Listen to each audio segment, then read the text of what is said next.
मग नेमकं चाललंय तरी काय? आज आपण एका अत्यंत गंभीर विषयावर बोलणार आहोत. Exam fee scam plus paper leak mafia. हो, तुम्ही बरोबर ऐकलात. भारतात विद्यार्थी पास होतात कौशल्यावर नाही, तर सिस्टीम किती गंडलेली आहे यावर. सुरुवात एक साधा प्रश्न विचारून करू.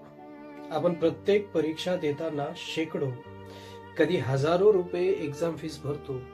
कधी बोर्ड असो, विद्यापीठ असो की सरकारी भरती असो, फी मात्र कधी कमी होतच नाही, उलट वाढत जाते दरवर्षी.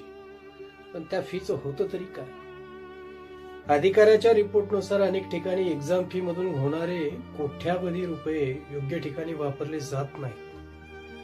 पेपर प्रिंटिंग, सेंटर मॅनेजमेंट, सेक्युरिटरी या नावाखाली मोठा स्कॅम चालतोय. असं असताना पेपर तरी सुरक्षित असतात का?